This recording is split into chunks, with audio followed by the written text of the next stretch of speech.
And welcome back, everyone, from Andre Nell. By the way, this is Monday right now. I'm pre-recording all the way for Friday. I'm not gonna lie, kind of awesome. But yeah. Anyway, from Andre Nell, we have a question of what if Megatron and Darkside of the Moon turned good?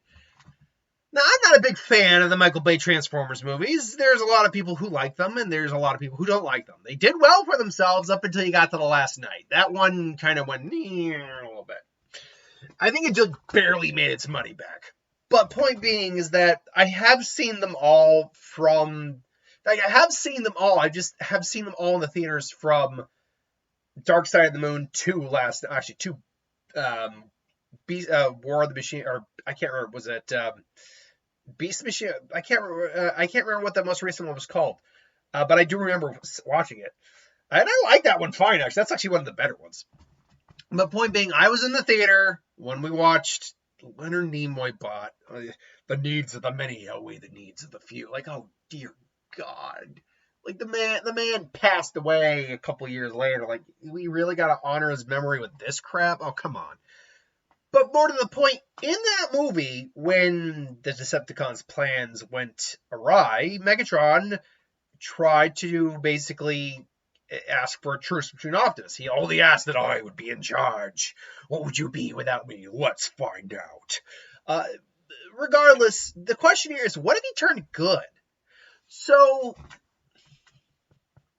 that's difficult to do because Megatron used to be good, but and he even converted even back to being an Autobot later on.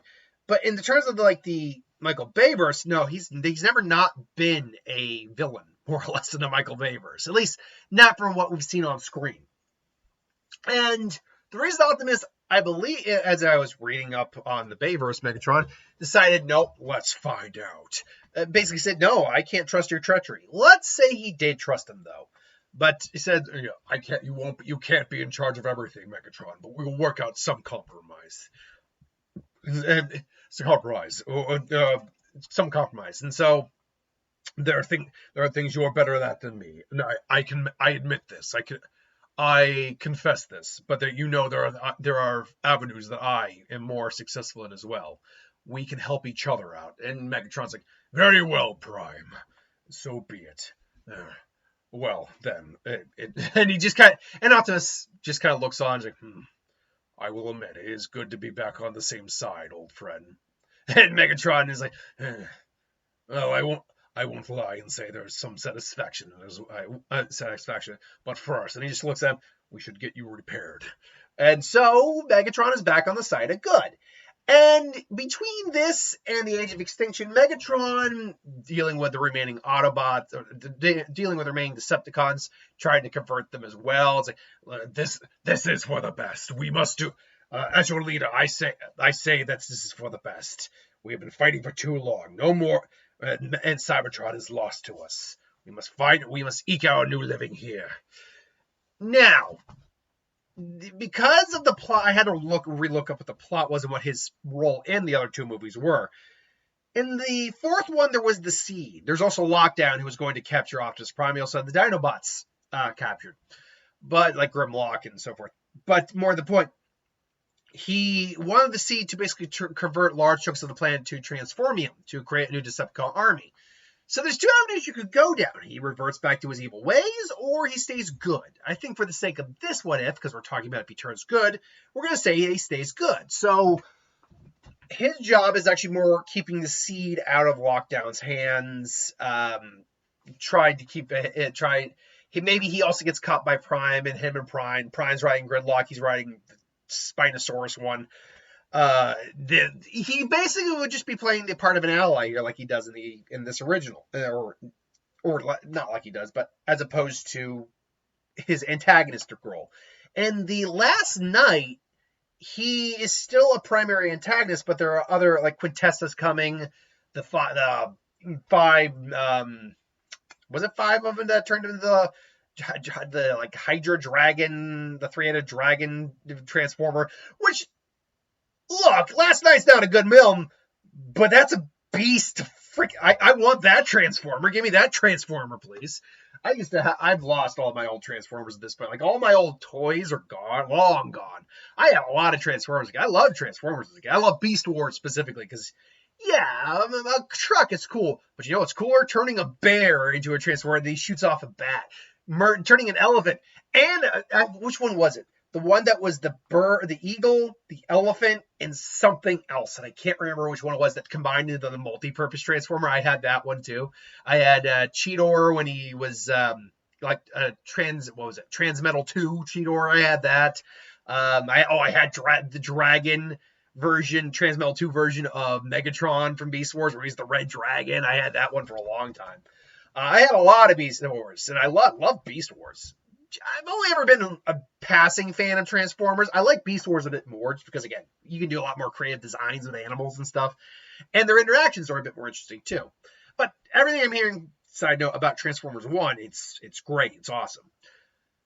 But, again, Last Night, that one gets a little trickier. Because, again, Megatron's role is a little not nebulous isn't the right word I'm looking for. It's a little up in the air what is right. He's still the antagonist, yes, but it's not in the same. He's not the main antagonist. So I'm not exactly sure what we could say his villainous role is and what part needs to be filled in. I'm sure you could find some other Decepticon who would be working for Quintessa to fill in that role, absolutely. And she did admittedly kind of convert Optimus to the evil side briefly. But otherwise, I think what you could have that was a really cool interaction with Megatron and the Knights. Like, you Decepticon! I am an Autobot once again. Like, you Megatron, your exploits, and they all have blades. So your exploits are well known, Megatron. Why should we trust the likes of you? You trust me or not? I am here to aid you. You can take my aid or you can leave it. And, they're just questioning, can we trust this guy? Yeah, you can trust him. He is as close to a brother to me as almost any of my other fellow Autobots. Say, very well, Prime. If things should turn out what's the best way to put it? If things should turn out to be different than what you speak, we will not hesitate to execute you or the other one. And, obviously, Cade Yeager gets in there and helps, and he's actually he's the last knight, which was one of the that was so... Oh, and by the way, yeah, because it's just a Super Cybertron sword, you can stop the immediate striking force of a Transformer with a comparable weapon. Yeah, I believe it. Absolutely. No. So... Look, if Megatron turned good, would it overly affect the plots? Yes, to the extent that there wouldn't be a villain in his role in the other two films. No, to the extent that I don't think it changes the outcome of the films. The good guys still win at the end of the day. They now just have a guy who's roughly equivalent to Prime's technically stronger than Megatron still, but you have a guy who's roughly the equivalent of Prime on your side now. So you got two Primes more or less. So, yeah, if Megatron turned good, it wouldn't be anything drastic, but it would be an interesting character choice. And it's within his character in, say, the comics and the actual, animated series to flip sides and actually go back to being a good guy. So, it would be in his character, but I really wouldn't see this Megatron turning good at all, personally. But it's an interesting idea, at any rate. What do you think, though? How do you think the films would go? Admittedly, I'm not a big Michael Bay fan, at least when it comes to the Transformers films. Some of them are okay, but, again, the first one is good. Darkside of the Moon it's got a great action sequence, but that's really all they started to become as effects, noise, and action. Second one, the second one's got problems.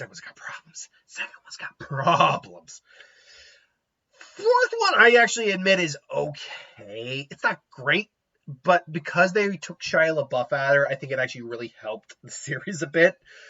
Last Night is also just kind of Bumblebee, granted, then you're moving outside of the Michael Bay, but Bumblebee, I think, is good. Is a legitimately great movie.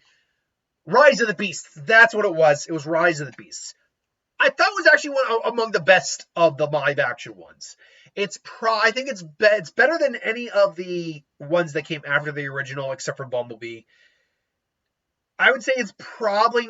Oh, that's a good question. I would say it's probably a little better actually than the first one, because not dissing on Shia LaBeouf, because he's actually a very good actor. But that and Megathon, and like just the way Michael Bay shoots his films just didn't work. And you had Travis Knight, which made me care immediately more about the human characters, but we got a lot more of the Transformers characters too. So I think it worked out a lot better than that. I think Bumblebee's still the best live action one though, by a mile, because it's a boy or girl in her car story. Except you got except Transformers. So it's basically a girl and her dog, except it's a Transformer. So yeah, I definitely like to think Bumblebee's the best one. But everything I'm hearing, this may be the best Transformers movie ever put to screen. So legitimately, those are the words going right back. Let me just side note here, see what the Rotten Tomatoes score currently is on the current Transformers, because it was pretty high, like 93 or 88 or something like that last I knew. So what's it currently at? Still probably got to be high, no doubt. But based on everything I'm hearing, it's still going to be high. Let's see here. Coming out 91%. You know what? That's a damn good number. Is the Wild Robot still up here? Or are we gonna? That comes out next week, because I know there's been some early screens for the Wild Robot. Why do I bring that up? Well, machines, but also it's an animated feature as well. And everything I'm hearing, that's like got best animated picture on like under its belt, or it's like considered one of the best films, animated films of like the last decade. Regardless, yeah, that's my thoughts. Hope you enjoyed. How would you think it would go down if he went good in the Michael Bay verse? Let me know in the comments below. Until then, thanks for watching. Hope you enjoyed, and I'll see you next time.